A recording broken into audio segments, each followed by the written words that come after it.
Assalamualaikum warahmatullahi wabarakatuh. Allah Subhanahu wa Ta'ala telah menganugerahkan berbagai kelebihan kepada para nabinya, termasuk salah satunya kepada Nabi Sulaiman alaihissalam. Nabi Sulaiman sendiri merupakan putra dari Nabi Daud alaihissalam yang memiliki sikap sangat bijaksana. Dengan sikap bijaksana tersebut, Nabi Sulaiman kemudian mampu memimpin suatu kerajaan besar. Tak hanya umat manusia, tapi juga jin. Tidak hanya dianugerahi kekayaan serta kekuasaan yang luar biasa, Nabi Sulaiman juga diberi mukjizat oleh Allah Subhanahu wa Ta'ala, yaitu dapat berbicara dengan hewan. Banyak sekali pelajaran yang dapat dicontoh umat manusia dari Nabi Sulaiman, mulai dari sikap pintar, rendah hati, serta tidak sombong ketika memimpin. Dan kali ini kita akan membahas beberapa kisah mengenai malaikat.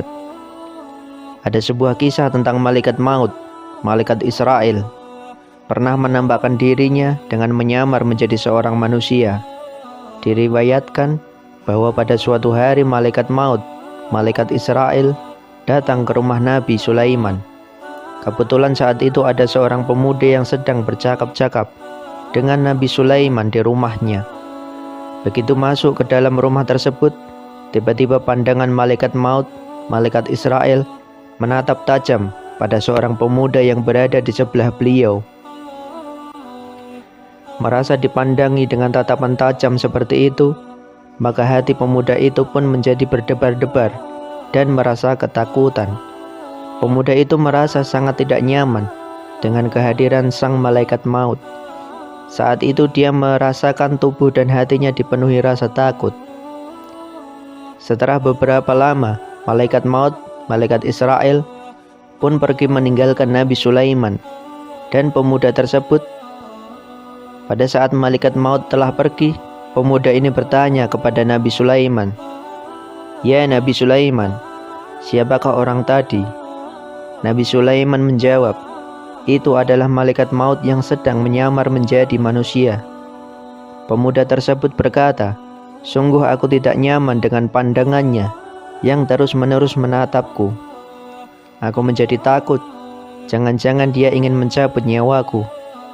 Ya Nabi Sulaiman, sebagai seorang nabi yang diberi kekuatan oleh Allah Subhanahu wa Ta'ala untuk menguasai angin, bisakah kau menyuruh angin untuk menerbangkanku ke negeri Cina? Semoga dia tidak bisa mengejarku ke negeri Cina." Nabi Sulaiman berkata, "Apabila memang sudah waktumu untuk meninggal, bukankah kau tidak bisa lolos dari kematian?" "Ya, tetapi aku ingin mencobanya, wahai Nabi Sulaiman. Aku mohon kepada engkau agar menyuruh angin untuk membawaku ke negeri Cina," katanya. Setelah memohon kepada Nabi Sulaiman, akhirnya beliau bersedia untuk mengabulkan permohonan pemuda tadi. Dengan mukjizat dari Allah Subhanahu wa Ta'ala yang diberikan kepada Nabi Sulaiman, sehingga bisa memerintahkan angin, maka disuruhnya angin untuk membawa pemuda tersebut sesuai dengan keinginannya, yaitu ke negeri Cina. Akhirnya sampailah pemuda itu ke negeri Cina. Tidak beberapa lama setelahnya, malaikat maut datang lagi kepada Nabi Sulaiman. Pada saat itu Nabi Sulaiman bertanya perihal mengapa malaikat maut memandangi pemuda itu dengan pandangan yang tajam. Maka malaikat maut menjawab, "Sesungguhnya aku diperintahkan oleh Allah untuk mencabut nyawa pemuda itu pada saat yang telah ditentukan hari itu di negeri Cina. Aku memandanginya karena keheranan. Mengapa Allah menyuruhku untuk mencabut nyawanya di negeri Cina sementara aku melihatnya sedang berada di dekatmu?"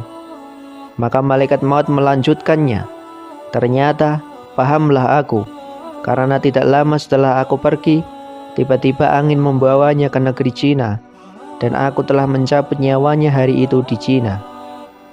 Sungguh, kisah ini benar-benar memberikan pelajaran pada kita bahwa tidak ada yang dapat lolos dari jeratan maut. Apabila waktu seseorang telah habis, maka pasti maut akan mendatangi orang tersebut di manapun dia berada. Bahkan jika dia berlindung di balik benteng yang paling kokoh sekalipun. karena persembunyian yang paling ampuh adalah bersembunyi di balik ketaatan beragama.